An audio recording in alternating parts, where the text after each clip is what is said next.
Un saludo cordial en el nombre de nuestro Señor Jesucristo. Y que la paz de Dios reine en vuestros corazones, a todos nuestros hermanos y amigos que nos acompañan por este medio. De este modo nos sumamos al servicio de la preparación de los santos para la obra del ministerio y la edificación del cuerpo de Cristo. Gracias a Dios una vez más por encontrarnos nuevamente en este escenario a través de este ministerio, por el cual continuamos el estudio bíblico, el hombre de Dios y la palabra de Dios. Hoy hablaremos de no olvides el principio, tus maestros y tu meta. Esto es la ley del éxito para nuestra meta o propósito celestial. Mi amigo, vamos con el principio. El principio es la base, origen o fundamento de nuestra fe y es importante para la solidez espiritual. El ejemplo de Jesús sobre los dos cimientos es una buena revelación sobre el principio para los hijos de Dios. En Mateo 7, 24 y 29, el Señor habló de dos fundamentos, la roca y la arena. La roca son aquellos que se solidifican en su fe por la palabra de Dios en práctica, en obediencia a su Señor. Y la arena son aquellos que construyen su casa o su vida sobre sentimientos, sobre motivaciones, sobre palabras espurias sin valor espiritual. Por eso, mi hermano y mi hermana, que te guste la palabra de Dios, que busque la palabra de Dios y vivas conforme a la palabra de Dios. Si nuestras bases espirituales están bien explicadas y aplicadas, de seguro que seremos como esa casa sobre la roca. Necesitamos una buena explicación y aplicar la palabra de Dios en nuestra vida. Es necesario que las doctrinas de nuestra fe sean revisadas continuamente, diligentemente y amorosamente, mejor dicho, aplicativamente. Necesitamos revisar continuamente, hermanos, nuestra doctrina. ¿Qué es lo que estamos viviendo? ¿Cómo estamos viviendo? Si las bases son profundas, amplias y sólidas, de seguro que casi es imposible ser derribados. Esta recomendación de los principios o bases doctrinales de nuestra fe son repetidas enfáticamente en las Sagradas Escrituras y Pablo lo demuestra claramente recomendando a Timoteo, Tito y a otros discípulos de Cristo.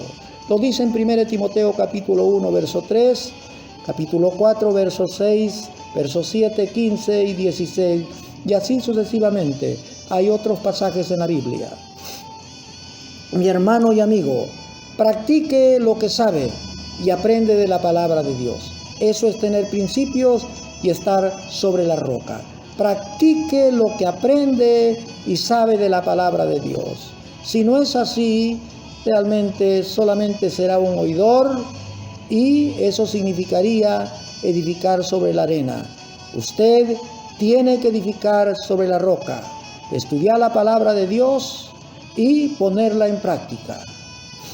Vamos con el segundo punto sobre el éxito.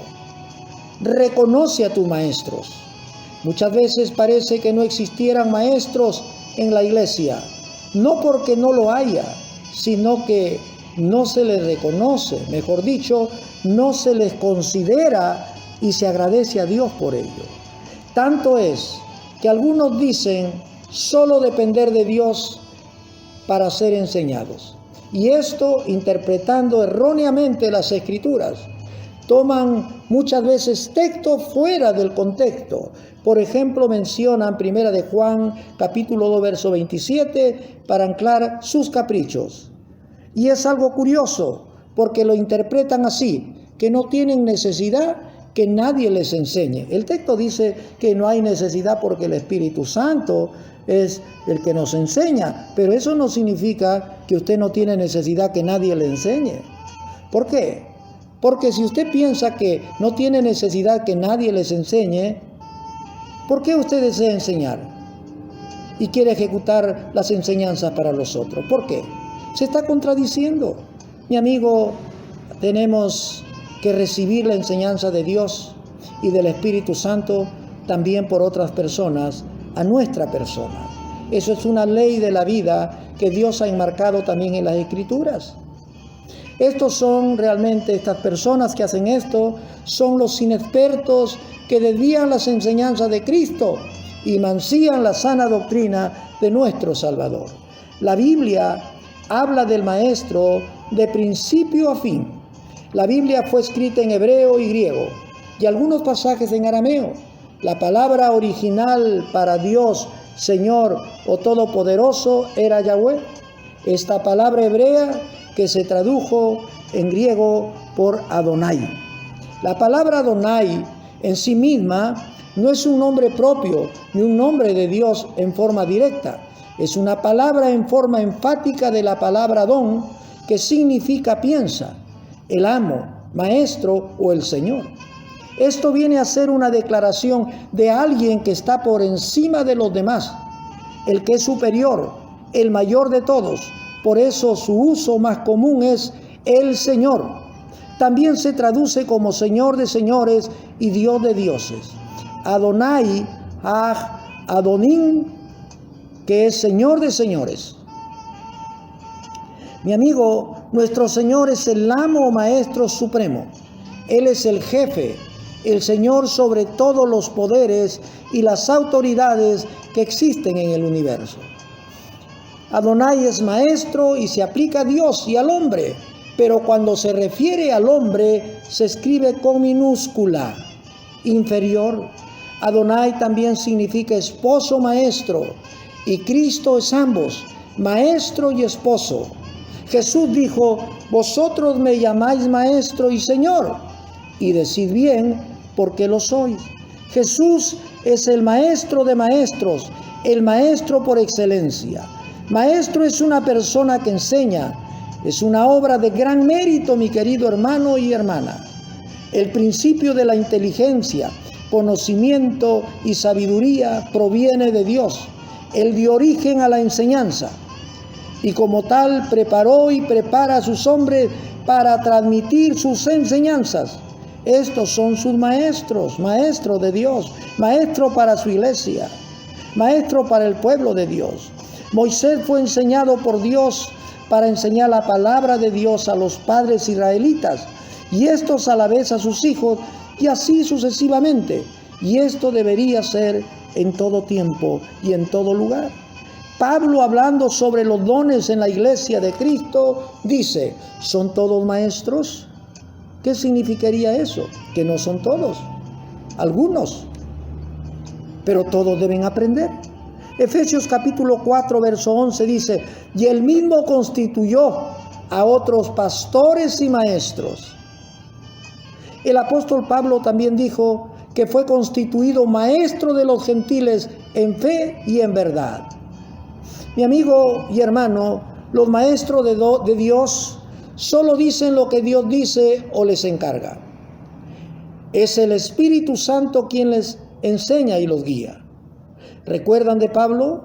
Él dice explícitamente que solo enseñaba lo que Cristo le enseñó. Así lo dice Pablo. Otra curiosidad es que esperamos maestros desconocidos y no sabemos nada de su testimonio. Y es curioso. Cuestan muy caros económicamente, pero bueno, lo hacen y no saben quién es. No saben cuál es su doctrina.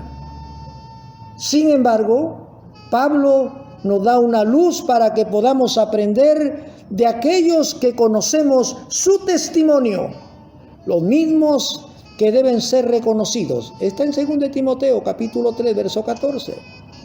Más, el apóstol menciona la enseñanza más cercana que Timoteo había recibido, diciendo: y que desde la niñez ha sabido las sagradas escrituras.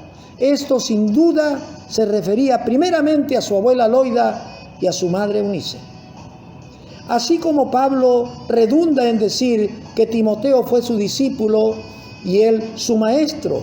Eso es lo que Pablo siempre dijo. Los judíos tienen como norma que la palabra de Dios debe ser enseñada de inicio en casa. Y esto lo vemos claramente en el Antiguo Testamento. Por ejemplo, Moisés fue enseñado por su madre Jocabed. La historia dice que su hermanita María ofreció una nodriza a la hija de Faraón y ésta llamó a su madre, quien se encargó de criarlo, y sin duda alguna fue ella, su madre, quien transmitió la enseñanza de Dios a Moisés. Su madre. Por eso que Moisés nunca lo olvidó, y cuando fue grande, él defendió a sus hermanos porque amaba a sus hermanos y conocía la palabra de Dios. No olvidemos Deuteronomio capítulo 6, verso 1 al 9, donde nos dice que la enseñanza debe ser permanente y en todas circunstancias. Así lo dice esos versos. Léalo usted ahí donde se encuentra, Deuteronomio capítulo 6, verso 1 al 9. Mi amigo y hermano, los maestros son los pilares del desarrollo y el avance de la sociedad. ¿Por qué no decir del mundo entero?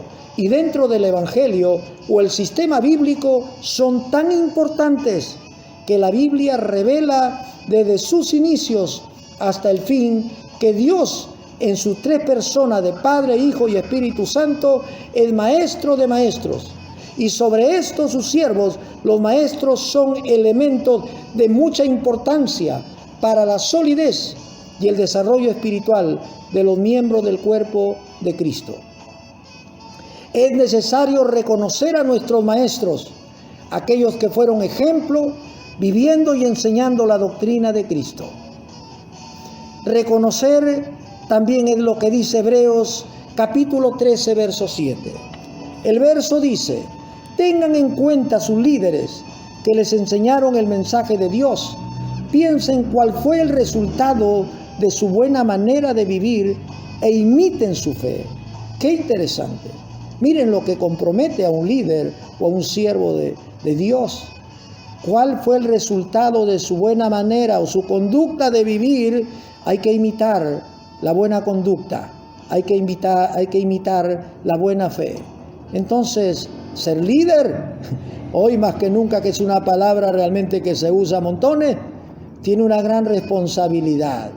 Hebreos capítulo 13, 17 dice: háganles caso a sus líderes y respeten su autoridad, porque ellos son responsables de ustedes y por eso siempre están pendientes de protegerlos.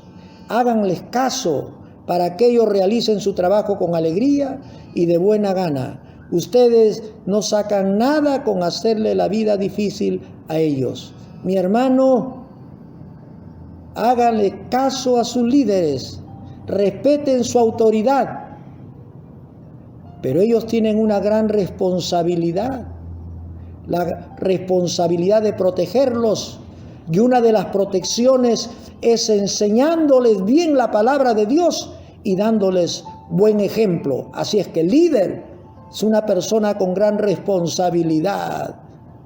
En primera de Timoteo capítulo 5 verso 17 dice que los ancianos líderes que dirigen bien la iglesia reciban doble honor, doblemente apreciados, tal vez doble paga, sobre todo los que trabajan mucho anunciando el mensaje y enseñando. Miren, hermanos míos, consideren aquellos que les enseñan la palabra de Dios, pero aquellos que trabajan mucho, que anuncian el mensaje y enseñan, y no dudamos que su testimonio también acredita esta verdad. En Gálatas capítulo 6, verso 6 dice: el que está aprendiendo el mensaje de Dios debe compartir lo que tiene con el que le está enseñando. Esto es importante. A un buen siervo de Dios que se dedica exclusivamente a enseñar y a predicar el evangelio totalmente, pues hermanos, aprendan a considerar sus necesidades y comparta, hermanos míos, con él, porque usted está recibiendo algo, hermanos, eterno, algo para su vida espiritual, algo para el desarrollo de su vida en la eternidad. Esto es importante para nosotros.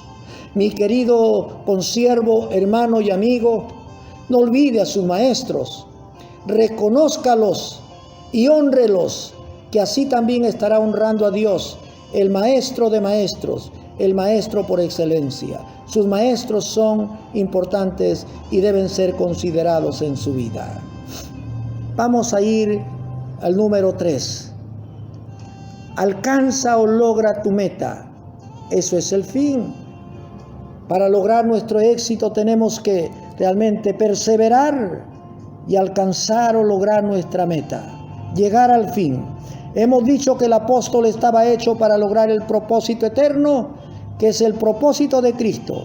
Sabía que lo más preciado del costo era dar su vida por su Señor, así como el Señor dio su vida por él. El apóstol Pablo dijo: prosigo la meta al premio del supremo llamamiento de Dios en Cristo Jesús. He peleado la buena batalla, he acabado la carrera, he guardado la fe. Por lo demás me está guardada la corona de justicia, la cual me dará el Señor, juez justo, en aquel día, y no solo a mí, sino también a todos los que aman su venida. Qué interesante, los que aman su venida. Nunca debemos olvidar y debemos enfatizar que la meta o el fin de nuestra carrera no puede obviar la magna y gloriosa palabra de Dios. Ella es la carta o el mapa directriz del camino para llegar a la meta. Sin ella nos agobiamos en la oscuridad y perdemos el horizonte. Ella es lámpara a nuestros pies y lumbrera en nuestro camino. La palabra de Dios es fundamental e indispensable para lograr nuestra meta celestial. Es importante expresar que al creer u obedecer la palabra de Dios nos hace salvos. El conocimiento de la palabra de Dios nos hace sabios. Y la práctica o vivencia de la palabra de Dios nos hace santos. Mi querido hermano y mi querido amigo, es todo lo que necesitamos para acabar nuestra carrera o lograr nuestra meta celestial: salvación, sabiduría y santidad. Amado hermano y amigo, ha sido un placer haberlo tenido una vez más como participante de esta exposición sobre el hombre de Dios y la palabra de Dios, con el punto: no olvide el principio, tus maestros y tu meta. Mi amigo mío, no olvide el principio, tus maestros y tu meta. Recuerde, continuamos paso a paso hasta concluir. No pierda ninguna de las exposiciones a seguir para no perder la hilación y tenga un concepto completo del tema. Nuestra próxima exposición, para terminar, será: volvamos a repetir lo de ayer, lo de hoy y lo de siempre, lo que nunca deja ni dejará de ser, la palabra de Dios. Mi amigo, Dios le bendiga. Su amigo y hermano Pastor Jorge Saavedra les ama. Hasta pronto.